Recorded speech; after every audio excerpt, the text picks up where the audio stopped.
Boom. Welcome back, everybody, after this long extended break. Welcome back to Herf Zone Live. I'm your host, Shirtless Mike. So, Herf Zone Live is here every single Tuesday to bring you the best content weekly. Be sure to subscribe on YouTube, search for Team Shirtless Mike, and follow on Facebook at Shirtless Mike. You can reach out to me on Instagram. Reach out to me on Instagram at Shirtless Mike 2020 and see what goes on in my life, and hopefully I can see what goes on in yours. Well, we got people already tuning in, man. What's up? We got Billy K watching. What's up, homie? And all that good stuff. So, man, I hope everybody out there has had an excellent Christmas season, New Year's, and all that good stuff. I want to apologize for the extended break. I'm definitely well rested and ready to come back harder and stronger than ever. And so tonight I have an excellent first guest for the year. I mean, you see him all over the place. He's making major moves. So there's more people tuning in already. So without further ado, so from the Hustler Universe Podcast Network Green Room, where you'll find a Cigar Hustlers podcast and the Chet and Palmer Shit Show, welcome to Herf Zone Live, Nish Patel from Rocky Patel Cigars. Shirtless But Mike, thank you for having me, buddy. no problem, man. It's awesome to have you on, man. I was like, what better way to start off the new year with Nish Patel? Because everywhere you go, it's always a party. Hey, listen, I'm just honored to be here with you. Most definitely, man. So after the show, though, you do got a birthday bash to go to over at Burn. Yes, So I do. A this is the buddy of mine. pre-party. There's a pre-party. It actually started at 7. I'll be there about 9 o'clock. So call my Uber right after this. Most definitely, man. And what's your friend's name? I'm gonna give him a quick shout out, real quick. That way, His name is Barry. It says Barry. Barry, and he's a huge cigar smoker. He's a locker member, so he's Awesome, throwing a man. party over there. Awesome, man. Well, shouts out to you, Barry, and all that good stuff. So, first of all, first order of business, how was your Christmas and New Year's and everything? I saw you right before Christmas where we hung out, but how was it overall? Because I know it's a busy time of the year for everybody. So, You know what? This Christmas was great because I just chilled. After the 20th of December, when I was done, I just chilled, smoked some cigars, drank some great booze, hang around with family, didn't do anything, kind of re energized. So I'm ready to go after it now. most definitely, man. Well, so I was doing research prior to doing the show and everything, and I saw you had a few. You got like a lot of older interviews out there. I don't see anything that pops up on YouTube per se, but the interview that I saw first, well, not first, but I was listening to it on the way home from what's Havana Phil's. Oh, So yeah. that interview was wild. Like, talk about a shit show. Like, how did all that come about? Well, you know what? We were doing his anniversary party, and I had just gotten in from, I believe, I was in South Carolina somewhere. Just came in, and I'm with my rep smoking a cigar at the hotel. And Sam Phillips from La Polina, and I think Justin from General, and they were all over at Havana Phil's, and they go, "Come on over." I go, "I'm pretty shit faced," and I come over there. I know it's already a shit show. Say, "I'll just come over, watch us. They're interviewing us." So I'm sitting over there drinking a martini, and these guys are getting shit faced, and all of a sudden Phil Jr. goes, "Nish, you're on." I go, "What are you talking about? Am I on?" So they make poor Justin move. I get sit there with Sammy, and listen, it was at 1:30 in the morning when they filmed that baby. So I mean, it you was could a tell shit I was show. I was laughing my ass off. I was coming home from work or something, or I think it was Sunday. I can't remember when exactly. It was at nighttime. I was in the vehicle and just doing my research on the go. That shit was fucking hilarious. You could tell. Um, Nish went black. Somebody's trying to call him probably. So we'll wait till his There picture we go. shows back up. All right. Looks like somebody was trying to call you. Yeah, I get these fucking spam calls. But yeah, so a lot of people they don't know that you're Rocky Patel's little brother. Correct. People think that you guys are like cousins, and honestly, until I was doing my research, proper research, I was like, oh, it's Rocky Patel's brother. So, what is it like to have grown up with Rocky Patel as your older brother? Like, who was the first of all, who was the troublemaker out of the two of Well, y'all? well, he would say it would be me, and I'd say it'd be him. It was all right, but when we moved to the United States, he actually went to a different high school. So we've got a totally different set of friends because he was 3 years older than me and he'd already started high school. So when we moved again, he didn't want to switch high schools. So we have a completely different set of high school friends and that way, but it's good. He's a pain in the ass the older he gets, but he goes, I'm a little crazy. If you ask him, he'll say I'm the crazy one, but I think he forgets where he used to be. Yeah, most definitely. And you guys, you pretty much you were born in Africa, right? In Well, Nairobi. Rocky was born in New Delhi, India, Okay. and I was born in East Africa, Nairobi, Kenya. Correct. Okay. So how did that go from India to Kenya? So, when my parents, I was young when we used to have some cecil plantations and other things in Kenya. So my parents lived there. And I was born there. I lived there a couple of years before we moved back to India, but we always went to Africa quite a bit. Me and Rocky were in Uganda the day Idi Amin took power. Oh wow. And I remember with my mom, and they were beating the crap out of this person on a motorcycle in front of us. And we just told our driver to just break through the gates and get to the other country. And that's how we got out. Oh, nice. And then from there, and so primarily, I mean, you were pretty young when you lived in Africa, but then you came to Green Bay, Wisconsin, Well, from and Africa, we went to India. And then oh, okay. I moved to the United States, Green Bay, Wisconsin, in sixth grade, and Rocky was a freshman in high school. Okay. Now, when you were, growing up in school and everything, like, were you into sports much, or what were your extracurricular activities if you had them? So in Wisconsin, I played high school football. We went to state. I was a 143-pound wide receiver, and we came in second in state. And I played basketball, but not in high school. In high school, it was primarily football and then golf. Oh, nice. Now, I'm not being funny here, not like that. I've never seen somebody, of Indian descent playing football. Like, I mean, were you fast? You know what? I was, but the first time I ever played football was my first day in an American school, and during lunchtime, all these guys were playing football as kids. And I remember this runner coming at me, and I get down on one knee, thinking he's going to run right into me, and he sideswipes me and goes for a touchdown. That was my initiation into American football. But yeah, I was really fast and quick. I played cornerback also, but I was 143 pounds nowadays. I don't think a starting senior would be a 143-pound wide receiver playing high school football anymore. Yeah, most definitely. And now, were you a good student back then, or were you just a class clown? Because I know I was a class clown at times. So, I was average. I was average. We used to have parties and stuff quite a bit, but I had a great group of friends. I'm still great friends with my friends from Green Bay from high school. We still hang out with each other once in a while, and they come down here and they all smoke cigars. So it's a good group. Green Bay, Wisconsin was fun. I that's wouldn't go what back there anymore. It's too fucking cold. I know, right? Like, I'm glad I'm from Florida, man. Like, born and Yeah, raised, because it's too cold other parts of the country. But yeah, and then so going, you went to college and everything over at Oshkosh. I was doing my right, research there. right. So, now remind me again, what did you go to school for when you were in college? Finance. I went to Finance. school for finance, so that was my major. And then I moved to LA. Rocky was a lawyer out there. And then I moved back to Green Bay and got into the manufacturing. I was I was director of sales. We're doing flotation drying systems for the pollution control industry. Then I moved to Chicago and became vice president of sales for a pollution control equipment company. And Nice. that's when I joined Rocky.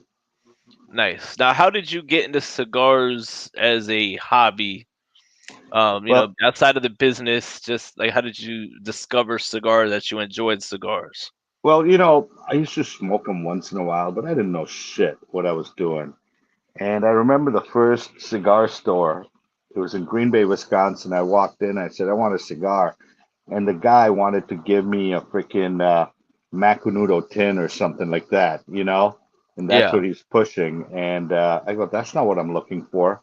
But when Rocky got into business under Indian Tobacco, that's when I really got into it.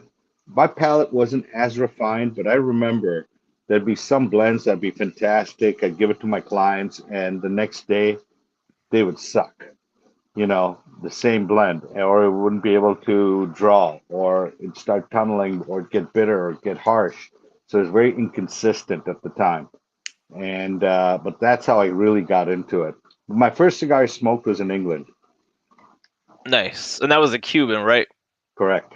Nice, nice. Now, and so what made you want to get out of what you were originally doing for work and join a Rocky the business side of things in the cigar industry, Well, I was after being into cigars? Well, I was always helping Rocky out with like big smokes and cigar dinners and all of that. Um, and then when the president of my company passed away in a motorcycle accident, I remember it was a trade show in Vegas. Back then it was called RTDA. And about a week before the trade show, Rocky flies to Chicago and he goes, "Why don't you come to the trade show, see if you like it? If you do, move down to Naples and be start off being my national sales manager, and then we'll go from there." I go, "Rocky, you can't afford me, number one. Number two, I go, I'd love to." So I flew down there, and because it was last minute, I got my own room. Everybody was all rooming together except for my cousin Nimish, who had the presidential suite because he gambled $100. I think we were staying at like the Fremont or something like that, some shithole. And th- I got there the first day, and that was 2004. And the first person I run into in the cigar business was Jonathan Drew. Hmm. Jonathan Drew and Marvin Samuel. And we were just coming out with a cigar called Mocha at the time. And that's the year we introduced Edge and Sungrown. Okay. And and then we got a cease and desist put on us the day of the trade show for having the name Mocha. So we overnight we changed it to Java, had all the packaging changed and everything for the trade show. But I remember going around. I didn't even know how to fill out an order. So I go, you know what? I'm going to follow my brother. As he's telling all the reps how to sell each product, in each booth. I just started taking notes, and I started saying what he did in front of people, and it ended up I was the number one seller that year for the trade show for our company. But I had a big pad with me and my thing. I go, "All right, you got to fire this guy. You got to fire this guy. You got to fire this guy. You got to fire this guy." Then I got all shit faced and I lost my phone and the pad, you know, and the rest is history. I mean, when I started with them, there were five of us in the company. In Naples, Florida, we were in about a 700 square foot building, including shipping and offices. And it was great. And then we just started taking off from there. Nice. And so you joined now you didn't start creating your own blends and stuff right away, did you? You were just more on the Mm-hmm. business side of things. Tell us about how you kind of got into the blending side of things and Well, um I was helping Rocky blend some of the stuff, like when we started a Nicaraguan factory, 15th anniversary and things like that. And then Royale came later on. And Rocky goes, "I want you to blend your own cigar." I go, "Great, I'm ready. I've been screwing around with some blends down in Nicaragua. That's my palate. I like medium to full, and that's what I want to blend." He said, "Yeah, nah, I want you to blend a Connecticut." I go, "First of all, back then, I never smoked a Connecticut in my life. And back in those days, the Connecticut's weren't as complex as they are now. Yeah. you know, and not as flavorful. So I go, there's no way I'm going to blend to Connecticut and then try and sell it and lie to people saying, oh, yeah, I smoke this all the time. No. So I went down to Nicaragua and I found how to box press Connecticut. So what we did was we went with a Ecuadorian Connecticut wrapper, which has a lot more viscosity, so you can manipulate that wrapper a little bit more than traditional Connecticut's, whether it's Honduran or Connecticut from USA or anything else. And then I put 2 leaves of Ligero from 2 different regions of Nicaragua. So it was not a mild cigar. I called it a Connecticut with an attitude. It was actually medium plus, but it had a lot of spice up front, had a lot of cedar notes, and it was actually a great cigar. The problem was back then, a Connecticut guy would smoke it. He'd think it'd be too harsh and too strong. The person like you, Shirtless Mike, or Yeah. myself, that needed to smoke it wouldn't smoke it because it was a Connecticut. And back then, all Connecticut's were really mild and no flavor. So Yeah. that was the catch 22 on that one, you know. But it was a good learning experience. I still like the cigar. I still make it for like Davidoff stores in Vegas and other people. And there's a couple pockets that they like it, but that's how I got into it a little bit. Nice. And I mean, I know Rocky's pretty hands-on. He's always going to the factories and everything. And how many times a year do you guys get over to down to the factories that you work with? And how long do you spend in total per year usually? Well, it changed since COVID. Not really that much. Rocky went down a couple times last year. I didn't make it last year at all. And the year before, I made it once, and Rocky made it a couple times. But this year, I think Nimi's going down next week, and again, it'll start back on schedule. That will be Yeah. going down quite a bit. But Rocky does all the blending, and even when we come out with our blends, he has a final say so. And even when he blends something, it comes up back up here after it's rested in Nicaragua, Honduras, and then there's 4 or 5 of us that smoke it, and then we all have to agree on it before it becomes box press or round, and he takes all our input in until we decide. And even then, he's still at the end, even though we approve it, he's still tweaking it at the end till he Yeah. thinks it's perfect. Have you guys ever gotten into any like serious debates, about, like about trying to approve a blend? Because I know me and my manager at work, we have very good palates, but we can't always agree on, what cigar we like, or if, I could recommend something to him and stuff like that. Like, I mean, you're dealing with what's going to be put out on the market, or do you guys, generally work well together in that aspect? Well, listen, we if there was a fly in the wall on our conference room, there's always arguments going on. We're always arguing with each other. But when we come out with a blend or packaging, we don't even look at anybody else's cigar. We don't even know what's out on the market. We concentrate on the type of tobaccos we have and type of cigar we want to come out with. Once we come out with the cigar, then comes the hard part, naming it, coming Hmm. out with a name. Then we put a bottle of Johnny Black or gin or whatever, and then we decide packaging. How do we come up with the packaging? And that's where Rocky usually takes over. He does most all the packaging and artwork for all our boxes. That's Rocky, Nice. 100%. Nice. Now, we're a couple years past COVID and everything, like, and I kind of ask people, about their experience because, you know, it seems like the world just shut down during that time, and but the cigar consumption went up, but a lot of factories were closed. Some, were open at partial capacity. Like, how did COVID really affect you guys? Obviously you couldn't go to, the factories and everything, but how bad did it get with like back orders and stuff for you guys? Well, you know what? We were lucky. I mean, Nicaragua, we really didn't shut down, and in Naples, being in Florida, we didn't shut down one day for COVID. I did 62,000 miles in the air during the heart of COVID. Mm. So I was still doing events and all that. The reps weren't doing as many, but I was doing some of the major events. Um, Honduras, yeah, we had back orders. Nicaragua, we also did a little bit, but we were lucky that we didn't have as many. I mean, obviously the cigar consumption went up, you know. We just moved to a new facility, so my brother always wanted to keep about 6 months worth of supply of cigars, and we have it up to 1 year out of Honduras and a lot less out of Nicaragua, being a smaller factory right now. Yeah. So we'll see. But there were a lot of back orders. We still have some. We try and minimize it. But what really happened during COVID and with this open door policy that we have here in the United States, we all lost rollers in Hmm. Nicaragua. Yeah. So I know Drew lost a shitload. We lost them. Everybody did. So Yeah. production went down. And because production went down, we had a back order situation quite a bit, Hmm. you know. I mean, in Honduras, we're doing about 82,000 cigars a day. In Nicaragua, we're slowly getting it back up.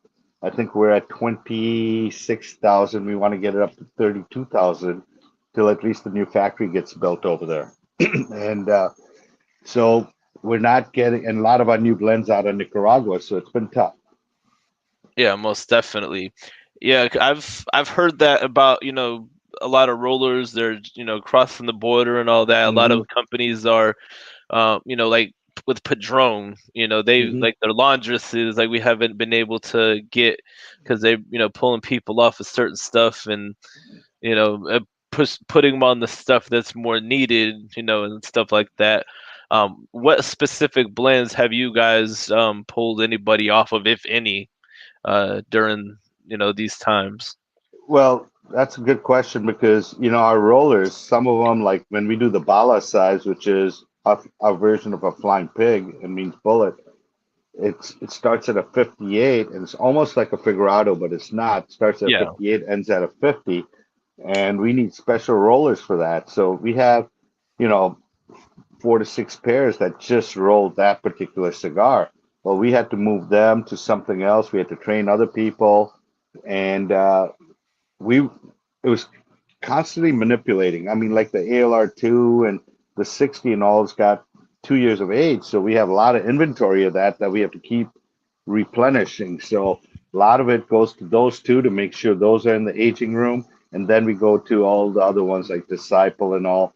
Some of the older blends get, if you have enough product in the U.S., we kind of like even it out. But what's killing us also is the European market.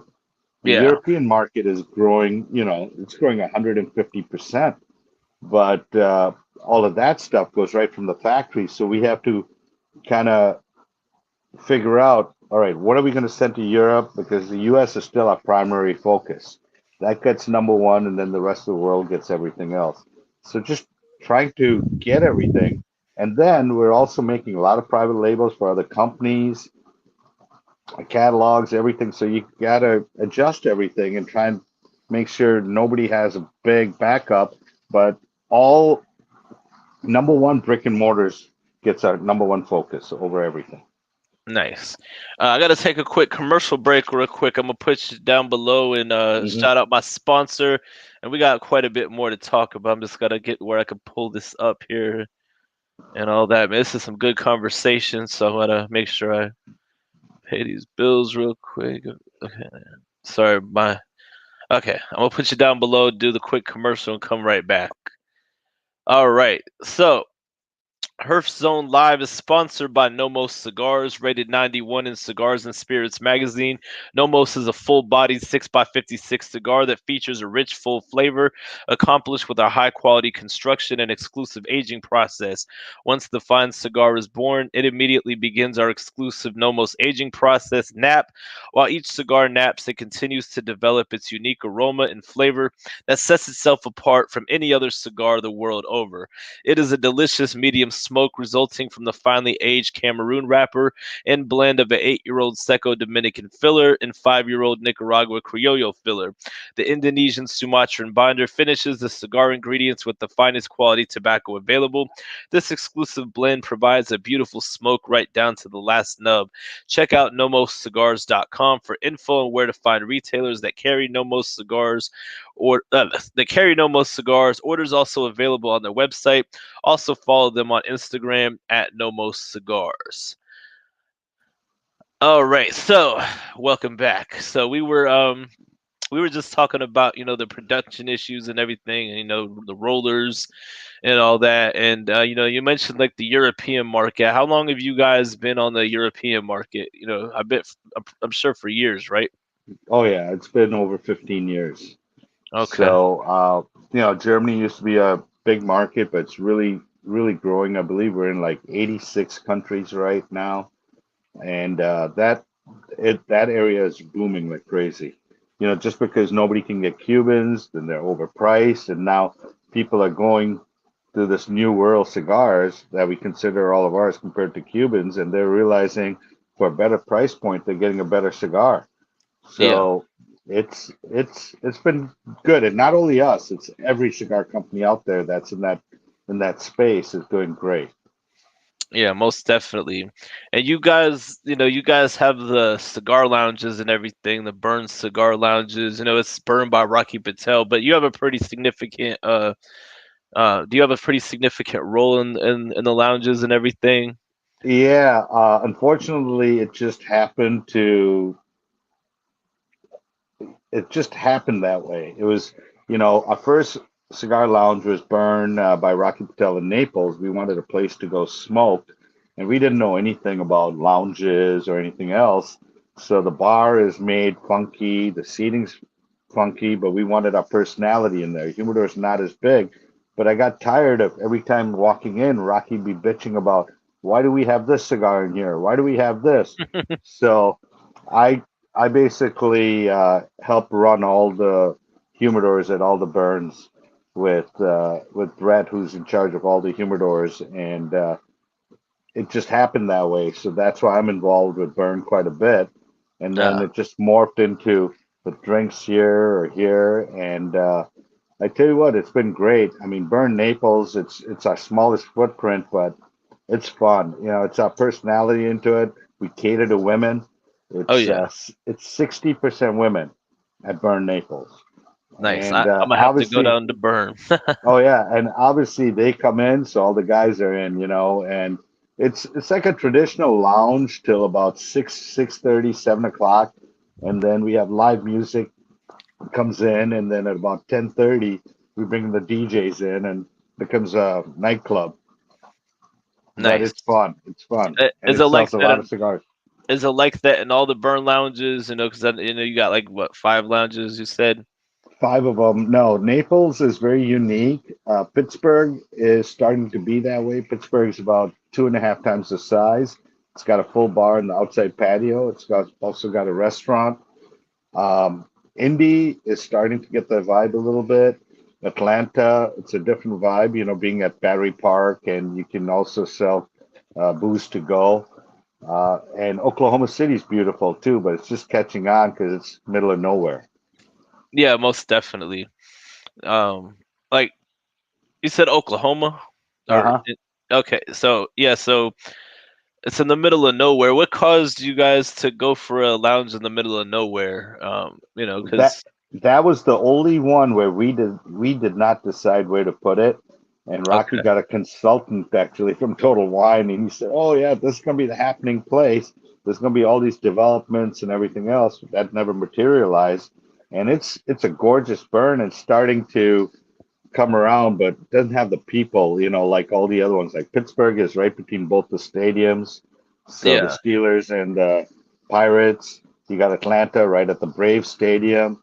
You got Naples, which is in Mercado, which is got a Blue Martini, Cabo, Capital Grill. So it's in a fun area complex where you can just walk from place to place, and it's a good time. most definitely. So outside of smoking your own stuff and your own brand, like what are some cigars that you or brands? It could be brands, just different types of tobaccos you like to smoke. What do you smoke when you're not smoking what you produce? Rocky started me on this a while back. When we used to get together, we'd never smoke our cigars because we got so many great friends that make great cigars in the industry that we used to smoke. a lot of different ones. You know, I grew up smoking CAOs just because I knew Tim Osigner and all, and I've had some near-death experiences with him when he owned the company. But you know, I smoke some Fuente stuff. I like the Fuente family. I like the Inhale. I like the Rosado. I smoke a lot. I smoke the Padrones, the 85th, I think 85th, I believe it is. Um, I also smoke some Espinosa stuff. Uh, Friends of ours, you know, I'll smoke some from my father's, some Tatuajes.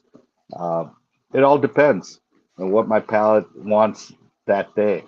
And there's so many great, you know, I've been smoking Plasencias lately a little bit. The other day, you know, I just smoked an Oliva, which is always consistent, like that cigar. So there's so many out there, but every time there's more and more. There's so many I've not had that I'm looking forward to trying. Yeah, You most know, definitely. another brand is the Crux. I really enjoy the Crux. If you guys haven't tried it, I mean, they make some great super blends out there, and that's a great boutique cigar company that I've really enjoyed also. Yeah, Crux, man. I heard about them. My dad lives over on the West Coast of Washington State, All and right. back in 2016, like Crux was like really big over there. And then I finally started seeing like more Crux here in Florida and everything, and so I definitely was put onto it pretty early. And that cigars, I mean, people sleep on it, but they make some really phenomenal blends, like everything that I've smoked, which I don't remember the exact names of all of Yeah, them, but I and I just think remember it they being good. and I think they reinvented themselves in the last 3 years. You know, Yeah, packaging, blends, and everything else. It's just like anything else in the cigar industry. You learn as you go on, and getting the right tobaccos. That's the key. I mean, there's a tobacco shortage out there, and so that's the real tough part right now. We're all buying as much tobacco as we can get our yep, hands on. most definitely. And I mean, the fact that sometimes brand owners won't be like, "Oh, I only smoke my own brand," but nobody just smokes their own brand. So I like to, when a brand owner could be honest and just name drop what they Mhm. like, and it's all phenomenal stuff there. So Oh you yeah. know, I mean, you know, I never get that. I mean, I give cigars to reps and all that, and they take the band off. I go, you guys are crazy. If I'm doing a Rocky Patel event, another rep comes in or a brand owner and gives me a cigar, I'm smoking it with the band on. If I like it, I'll tell people to go in the humidor and buy it. If I don't like it, I just won't say anything about it. That doesn't mean the cigar is bad. It's just yeah. not my flavor profile. I mean, there's a lot of our stuff that I don't smoke. It's not for me. We sell the shit out of it, but it's just not my flavor profile. Yeah. Now, what thing that you make? What blend that you guys make do you not particularly like? Because I've never heard a brand owner say that they don't um, like Well, something that see, they I'm make. I'm more of a medium full bodied guy, right? I'm starting to get into some milder stuff, but the milder stuff's got to have a lot of flavor. That's why I love our white label. I think it's got a ton of flavor for Connecticut. I love Hmm. that, but I'm big into our Nicaraguan stuff, you Yeah. know. And every once in a while, I'll pick up some of our Honduran stuff, and I go, "Wow, this is damn good," and you forget about it. But when you have so many different brands, it's you kind of stay at five or six, and then you kind of venture out, you know. Once you forget about it, and you bring it back, and you try it again. Yeah. But Most right definitely. now, I'm sticking to about five or six of our cigars that I enjoy quite a bit. Oh yeah, and you got to do that, especially when you have so many blends and some good Hmm. ones too. Otherwise you just get overwhelmed with it. Do you ever forget that you made something and be like, because you got so many blends and be like, oh yeah, because it may not get as much attention or whatever, or would I be the only one to do that if I was in that position? No, you know what? I don't forget, but you kind of like lose track of what that cigar actually smoked like. So when you go back to it and you go, "Holy shit, that's pretty damn good," you know, and that's the key is to try and get it because you kind of get stuck in your own routine. You know what I mean? Oh Yeah, yeah, shit, this is what I like. This is what I want to smoke. And I also like I don't like big ring gauge cigars. I'm a Robusto's where I every day, but I'm yeah. a 50, 52, and I'll go to 44. I love my Lanceros. They don't sell, but all of us like our smaller ring gauges. Yeah, the Lanceros. The thing about Lanceros, I wish the people that like Lanceros. It's a smaller group of us, and they're hardcore about the Lancero, but it's Yeah, not, it's not a widely accepted. There's too many misconceptions about it. And now that I work in a retail store, yeah. I get to educate people and explain to them why Lanceros are good. And I've actually gotten people to try it, and then they was like, okay, I see what you mean by that, because it's like so overlooked. I'm lucky. I get to call the factory and they make me Lanceros and whatever blend I want. So I'm the Nice. Lancero guy in the company, and once in a while I'll share it with the people in the office. Nice. Hey, well, next time I see you, I'm gonna be like, "Yo, where's a special Lancero?" You got it. Because I love Lanceros, man. Like, and do you got? I mean, it's not a widely selling size. I can't remember. Um, do you guys do any Lanceros? Because you guys got We, so many blends, hard for me to keep track. Like, I know they don't yeah. sell as well. So we make a Lancero in the Sangro Maduro. We used to make a box press Lancero in the decade. Now it's a Lonsdale. We used to make a Lancero in regular sun grown and also in all the edges. So, and also we had a Lancero in the 20th anniversary, I believe, Okay, cool. and Super Ligero. Yeah, and since I don't think I've really seen them in the wild like that, because like you said, the Lancero size doesn't sell that well, so you don't see a whole lot. But I mean, it's definitely cool that you at least show love to those Lancero people, because Lancero people need love too. So Absolutely.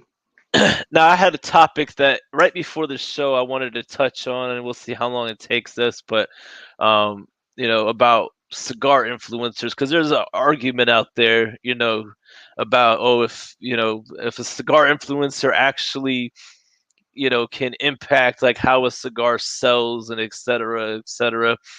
Um, what's your opinion on that? Like, have you seen any personal growth? Because I know Melanie Cisco does a lot of stuff post smoking, Rocky Patel stuff. Like, have you seen any significant increase in sales just because an influencer was smoking a cigar and said, "Hey, you need to try this," or do you feel like it's more of a brand exposure that doesn't necessarily equate to sales? I think it's more brand exposure. I don't, there's no way to measure it. I mean, there's so many influencers out there right now. We really don't use any influencers, I mean, Melanie and all because of friends, she Yeah, does that stuff for us and things like that, but we really haven't, and we haven't seen it, but I'm sure there's people out there that are using them that are tracking it, and maybe it's working for them. I don't have an answer to that, but I think it's more brand awareness. More people yeah, that smoke your stuff see it, oh, next time in the humidor, I'll go there. I mean, why do we come up with some great packaging?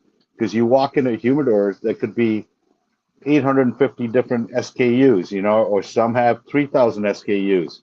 And you walk in there, you're lost. If your eyes are drawn to something, you go there, then the humidor manager can say, "Oh yeah, let me tell you about this cigar," or something like that. But yeah. we are using social media a lot. Shows like we're doing right now, I think, helps a lot more than the influencers and everything else does too. Yeah, most definitely. And I feel you have to look at the definition of influencer, because just because somebody's on Instagram Yeah, and and they do all these extravagant pictures or whatever, whether it's male or female, I mean, just because you have X amount of followers doesn't mean like you're actually influencing anything. Because me, I correct. got like over 2,000 followers on Right. Instagram, and based on other people's standards, I may not have that many followers, but like I had somebody recognize me today, Carlos from Davidoff. He just got into our He, territory. he's a good guy. Yeah, so he came. He's known my boss for like 20 something years, and now Yeah. that he's in the territory, he's trying to, come in, and he wanted to see the new store, because our shop, we used to be a small little shop in the Merritt Island Mall, to now a 5,000 square foot beautiful facility. So, and I didn't say anything about me being shirtless, Mike. I was just working on the computer, and then my boss was like, "Oh yeah, Mike, he's got such passion for cigars. He's very loyal, blah blah blah." And then he looked. He said, "Wait, you're the guy in the garage." And so That's I was like, cool. I never thought, I never met him in my life until today, and he recognized me. So it's like, you never know where you're gonna reach. And me being somebody who works in a retail store, like I'm on the front lines every day. So I know for a fact that people trust my opinion because I have people constantly coming back and be like, "Oh, I really love that cigar. It was spot on." I mean, a true influencer is somebody that influences in every aspect of Correct. their life, not just being on social media. Like I tell when people try to talk shit online, I'm like, "Yo, I smoke cigars in real life. You better watch how you're talking to me because." You never know. You might see me in public somewhere. Like, I'm a very peaceful, personable person, but at the same time, when people start talking shit online, like, you don't know what somebody's story is, what they're capable of. So, you know, that just being on Instagram or having a recognizable face doesn't make you an influencer. Yeah, you know what? I think it's both ways, and it's usually the quality, not the quantity, right? Hmm. Like you Most said, you have definitely. 2,000 followers, and those guys are probably hardcore cigar guys, Hmm. where somebody might have 10,000 followers, and out of that, 9,500 don't know shit about cigars, but they like the way you look or whatever, and Yep. so you never know. I mean, a lot of these people they got fake. They buy followers anyway. So Yeah, which doesn't make any sense. So you got a 16-year-old person out of the Philippines and shit that are part of it, you know? yeah, I mean, you're not even old enough to smoke at 16. Yeah. So but it's all good though. Somebody, I won't say any names, but there was somebody who I met recently, and they were having a new cigar out and everything, and I looked at how many followers they had. They had over 1 million followers, but their cigar didn't come out yet. And then the picture that I took had like 30 or 40 something thousand likes on it, and but I didn't get that many followers off of it. So, and I don't want to put anybody out there because the person was nice, and You're right. I'm not gonna say I won't. I'll never say anything or put anything out there, but just the details because it just doesn't make sense. It has to make sense. I got you. Most definitely. So I'm gonna end with this because I know you got a birthday party to go to. So uh you travel all across the country. You visit different cigar lounges and stuff like that. You've been to tons more than you can count on your fingers and toes. Do you have any lounges that are just like your favorite? Like you just go there, and even if you don't got an event, you just go and kick it. I mean, Yeah, I'm sure there's a lot of them. I'll tell you one. I haven't been since COVID, and I really miss these guys. And these guys are in Philadelphia, and they're in South Philly, and it's called Twin Shop. And I'm Okay. telling you, it's like out of the movie Rocky. You go there, it's a small streets. These guys have names for everybody. They break everybody's balls. They got a guy named Fat Freddy, Big Joe, fucking this, fucking that.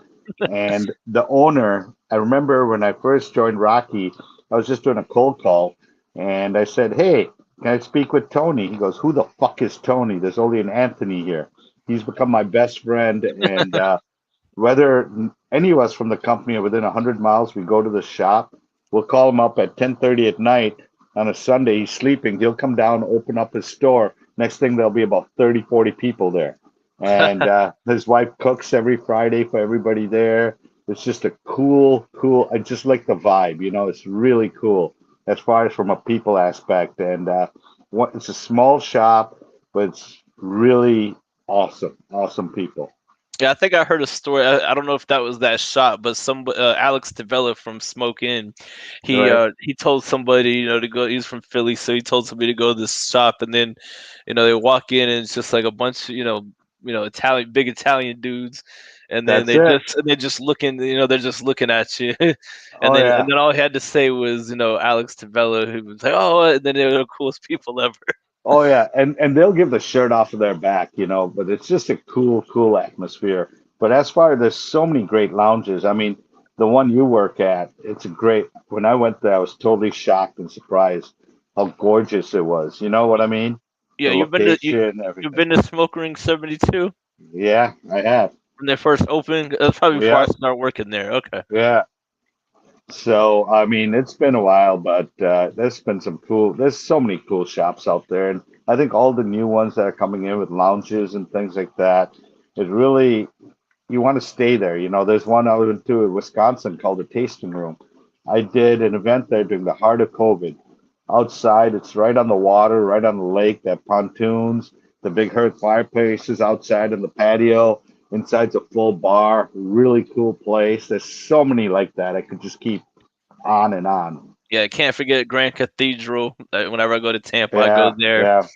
Actually, Dom was just came to my shop on Friday night. Him and his motorcycle club.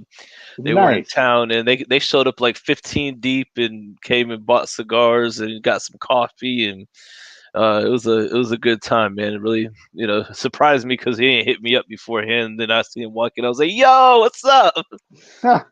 Well, those are the best nights when people just surprise you. It just Oh makes yeah, the night better. absolutely. That's why I love this industry because your day could be going one way, but then somebody that just pops in. Like, and then I've had several people that I knew one was coming, and the other person I didn't know they were coming. And they're from out of town. It's like, and these people know each other. I said, "Oh, are you gonna meet up with each other here?" And he was like, "No, I just was randomly here." I said, "Wow, like, it's just the randomness of the cigar industry. That's what I love, man." So let me ask you this, shirtless Mike. When you do these shows on Tuesday nights, right? That's when you do them on Tuesday evenings. Yeah, Um, can we once in a while, me and Rocky, if we're having a couple pops, just like crash it? If you got a bro, I guest need to on, I'm gonna get y'all together one of these days. okay. But I mean, just you've got a guest on, and we just crash it Yeah, just for the fun anytime. of it. All right, Anytime, but I all definitely right. gotta have y'all together, and we'll have some. I'll make sure I have a full bottle instead of finishing off my bottle, and we'll just fucking bullshit just like this, because that's what Sounds that's what good. Hearthstone Live is all about. I try, I'm not trying to be like the rest of these people and be too buttoned up. All right. For God's sakes, my name is Shirtless Mike, so I'm just me. That's the only way I'm getting anywhere in this industry is just being me, and the work speaks for itself, obviously. So Well, I'm glad you had me. I'm sorry it was such a short time, but it's been fun. oh yeah, no problem. I usually keep it 45 minutes to an hour. I wanted to be respectful of your time too, because you got some partying to do, and I really got at some point I got to make it to Naples. I know Rocky's already. Anytime, I know Rocky's already anytime. said that I need to throw a party there, so we gotta. I mean, you got my number now. So I put it in my message, so text Yeah, me when we get I off of here, definitely will. and then I'll be in contact, and hopefully we can you know hang out, whatever. And I'll come down there one weekend, but everybody that's tuned in tonight, I want to thank you so much for tuning in and watching me and Nish just have some fun.